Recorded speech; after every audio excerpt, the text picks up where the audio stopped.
ቸው ኢኮኖሚውን ፈትነዋል ባሏቸው ጉዳዮች ላይ ዘርዘር ያለ ማብራሪያ ሰጥተዋል። ጠቅላይ ሚኒስትሩ እንዳሉት የኢትዮጵያ ዕዳ ከአገሪቱ አጠቃላይ የምርት መጠን ወይም ጂዲፒ አኳያ 52 በመቶ ድርሻ አለው። በተለይ የኢትዮጵያን የመክፈል አቅም የሚፈታተነው የውጭ ዕዳ ባለፉት 5 ገደማ ዓመታት ከ30.6 በመቶ ወደ 24.4 በመቶ ዝቅ ማለቱን ተናግረዋል። አብይ እንዳሉት ባለፈው ዓመት ብቻ የኢትዮጵያ መንግስት 1.7 ቢሊዮን ዶላር ዕዳ ከፍሏል። ጠቅላይ ሚኒስትሩ ዝርዝር ማብራሪያ ከመስጠት ቢቆጠቡም በሚቀጥሉት ወራት የኢትዮጵያ አበዳሪዎች የዕዳ አከፋፈል ሽግሽግ ሊያደርጉ እንደሚችሉ ጠቆም አድርገዋል። ዕዳን በከፍተኛ ደረጃ ቀንሰን አብዛኛው የኛ የዕዳ ክፍያ ወደ ኮንሴሽናል ካልተቀየረ በስተቀር በኮመርሻል ሎን ሬት የምናመጣውን ውጭ ምንዛሪ በሙሉ እዛ ላይ ካዋል ለልማት እንቸገራለን። ጥሩ ጅማሮች አሉ። እነሱን አጠናክረን በሚቀጥሉ 6-7 ወራት ተስፋ የምናደርጋቸው መሸጋሸጎች አሉ። በዚያ እየቀነሰ እንደምንሄድ ተስፋ ይደረጋል። የኢትዮጵያ መንግስት የዕዳ አከፋፈል ሽግሽግ ለማድረግ በቡድን 20 ሀገራት የጋራ ማዕቀፍ በኩል ጥያቄ ያቀረበው በሐምሌ 2013 ቢሆንም እስካሁን ድርድሩ ፈቅ አላለም። አብይና የገንዘብ ሚኒስትሩ አቶ አህመድ ሺዴን ጨምሮ የመንግስት ከፍተኛ ባለስልጣናት ለኢትዮጵያ የተቋቋመውን የአበዳሪዎች ኮሚቴ በተባባሪ ሊቀመንበርነት ወደሚመሩት ፈረንሳይና ቻይና ባለፉት ወራት በተከታታይ ባደረጓቸው ጉብኝቶች የመነጋገሪያ አጀንዳ ከነበሩ መካከል ይኸው የአከፋፈል ሽግሽግ ጉዳይ ይገኝበታል። ጠቅላይ ሚኒስትር አብይ በመጪዎቹ ወራት በኢትዮጵያ የዕዳ አከፋፈል ላይ ሽግሽግ ሊደረግ እንደሚችል ጥቆማ የሰጡት የዓለም አቀፉ የገንዘብ ድርጅት ባለሙያዎች ወደ አዲስ አበባ ባቀኑ በቀናት ልዩነት ነው።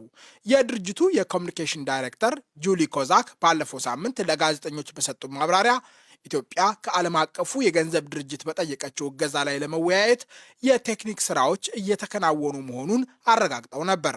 The IMF welcomes the strong progress toward restoring lasting peace and stability. IMF ግጭትን ለማቆም በተፈረመው ስምምነት መሰረት ዘላቂ ሰላምና መረጋጋትን ለመመለስ የሚደረገውን ጠንካራ እርምጃ በበጎ ይመለከተዋል። የሰብአዊ እርዳታና የተቋረጡ አገልግሎቶች ወደ ነበሩበት መመለስን ጨምሮ የስምምነቱ አተገባበር በጥሩ ሁኔታ እየቀጠለ ነው። የአይኤምኤፍ ባለሙያዎች በማሻሻያ እቅዶችና ሰብአዊና ኢኮኖሚያዊ ተግዳሮቶችን ለመፍታት የሚያደርጉትን ጥረት እንዴት መደገፍ እንደምንችል ከባለስልጣናት ጋር ቀጣይነት ያለው ውይይት እያደረጉ ነው። የገንዘብ ድጋፍ ጥያቄ የቀረበልን ሲሆን ለኢትዮጵያ ሊሰጥ ለሚችል ፕሮግራም ላይ ለመወያየት የቴክኒካል ስራ እያከናወንን ነው። And we are conducting the technical work to prepare for a potential program discussion. ዓለም አቀፉ የገንዘብ ድርጅት ለኢትዮጵያ የሚያበጀው አዲስ መርሃ ግብር የጠቅላይ ሚኒስትር አብይ አህመድ መንግስት ከአገሪቱ አበዳሪዎች ጋር ለጀመረው የዕዳ አከፋፈል ሽግሽግ አስፈላጊ ነው። ለ10 ቀናት ወደ አዲስ አበባ ያቀኑት የዓለም አቀፉ የገንዘብ ድርጅት ባለሙያዎች ኢትዮጵያ የገጠሟትን ሰብአዊና ኢኮኖሚያዊ ተግዳሮቶች ለመፍታት በሚያስፈልገው ድጋፍ ላይ እንደሚወያዩ ብሎምበርግ ዘግቧል። የኢትዮጵያ መንግስት የተሟጠጠውን የውጭ ምንዛሬ ክምችት ለማጠናከርና በጦርነት የወደመውን መልሶ ለመገንባት ጠቀም ያለ ገንዘብ ያስፈልገዋል። የዓለም አቀፉ የገንዘብ ድርጅት የኮሚኒኬሽን ዳይሬክተር ጁሊ ኮዛክ ለ6 ተከታታይ ወቅቶች ዝናብ ሳይጥል በመቅረቱ የተከሰተው ድርቅ፣ የኮቪድ-19 ወረርሽኝ፣ ግጭት እንደዚሁም የሩሲያና ዩክሬን ጦርነት በኢትዮጵያ ኢኮኖሚ ላይ ብርቱ ተጽዕኖ እንዳሳደሩ ባለፈው ሳምንት በሰጡ መግለጫ ላይ ተናግረው ነበር።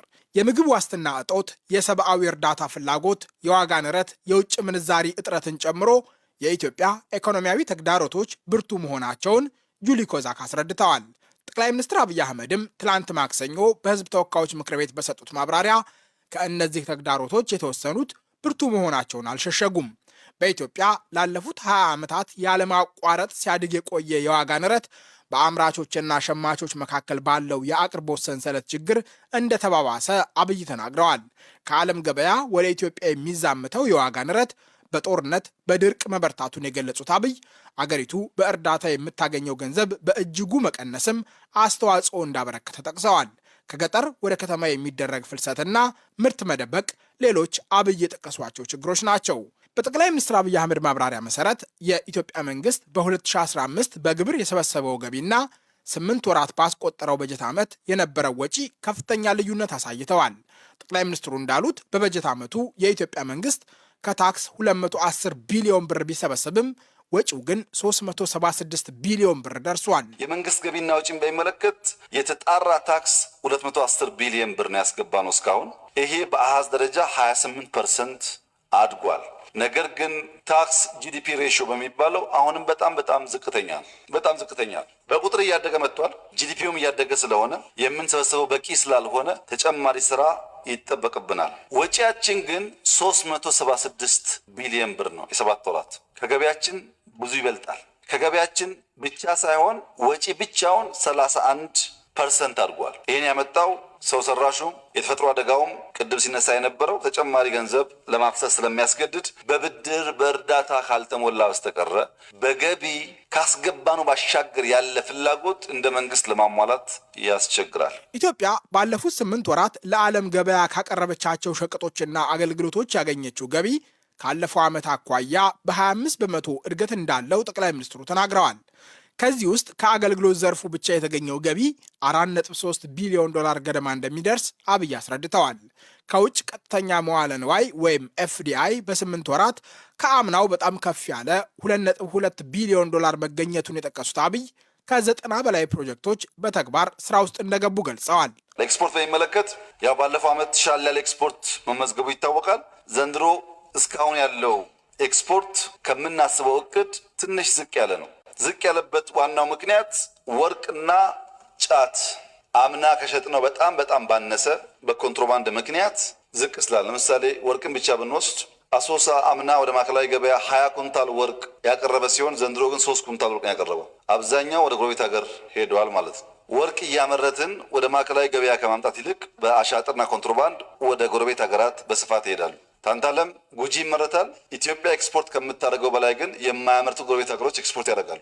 ይህንን ኮንትሮባንድ ለመከላከል እያጋጠመ ያለውን ፈተና ለመከላከል አብዛኛው ኃይላችን ሀብት ያለባቸው አካባቢዎችና ሽፍታ የበዛባቸው አካባቢዎች እንዲሰፍር ተደርጓል። አሁን የሀገር መከላከያ ሚኒስቴር፣ የፌዴራል ፖሊስ ቀዳሚ ተግባር ኮንትሮባንድን ፋይት ማድረግ፣ በኮንትሮባንድ የሚበዘበረውን የኢትዮጵያን ሀብት መከላከል፣ በየአካባቢ ያለ ታጥቆ ለዘረፋ የተሰማራን ኃይል ህግ ማስከበር በሚል ስራ ተሰጥቷቸዋል። ቦታቸውን እየያዙ ጥቂት ወራት ውስጥ ከፍተኛ ለውጥ እንጠብቃለን። አብይ እንዳሉት ኢትዮጵያ ከዓለም ገበያ ለምትሸምታቸው ሸቀጦች ያወጣችው ገንዘብ በ8 ወራት ብቻ ከ9 ቢሊዮን ዶላር በላይ ደርሷል። ከዚህ ውስጥ ከፍተኛውን ድርሻ የሚይዘው ነዳጅ ሲሆን መንግስት ለድጎማ በ8 ወራት ከ50 ቢሊዮን ብር በላይ እንዲያወጣ አስገድዶታል። ጠቅላይ ሚኒስትሩ እንዳሉት ለአፈር ማዳበሪያ ግዢ ድጎማ የወጣው ወጪ 21 ቢሊዮን ብር ደርሷል። ዘይትና ስኳርን የመሳሰሉ በፍራንኮ ቫሉታ ወደ ኢትዮጵያ የገቡ ሸቀጦች መንግስትን ከ10 ቢሊዮን ብር በላይ አሳጥተዋል። ከገቢ ንግድ አንጻር 9.1 ቢሊዮን ዶላር ያስገባ ነው። ይሄ ከአምናው 6.7% እድገት አለው። ካስገባናቸው ነገሮች ውስጥ አንደኛው ነዳጅ ነው፣ 49% የሚይዘው። ሁለተኛ የካፒታል እቃዎች ናቸው። እነዚህ 27% ይሸፍናሉ። ጥሬ እቃ ወደ 11% ገደማ ይሸፍናል። በነገራችን ላይ የፍጆታ እቃዎች ባለፈው እዚህ ምክር ቤት ቀርቤ ቢቆዩ ያልናቸው ፍጆታ እቃዎች 18% ቅናሽ አላቸው። ምንም እንኳን ከ9 ቢሊዮን ዶላር በላይ ብናወጣም የፍጆታ እቃ ግን 18% ቀንሷል። በርካታ የህዝብ ተወካዮች ምክር ቤት አባላት በተደጋጋሚ ካነሷቸው ጥያቄዎች መካከል የመንገድ ግንባታ አንዱ ነበር። ጠቅላይ ሚኒስትሩ ለጥያቄዎቹ በሰጡት ምላሽ በ2015 በጀት ዓመት ብቻ ለመንገድ ግንባታ የተጠየቀው የካሳ ክፍያ 20 ቢሊዮን ብር መድረሱን ገልጸው በመንግስታቸው ላይ ያስከተለውን ጫና ጠቆም አድርገዋል። ጠቅላይ ሚኒስትሩ ወረዳዎች ገና መንገድ ይሰራል ሲባል ጌሾ እያስተከሉ ተመን እያስፋፉ ልማት እንዳይሰራ እያደረጉ ነው ሲሉ ነቅፈዋል። የተጀመሩትን ለማጠናቀቅ የሚያስፈልገው ገንዘብ ሌላው ጠቅላይ ሚኒስትሩ የጠቀሱት ፈተና ነው። ከ22000 ኪሎ ሜትር በላይ አስፋልት ኮንክሪት ኢትዮጵያ ውስጥ ይሰራል። ዛሬ በእጃችን ያሉ ፕሮጀክቶች ብቻ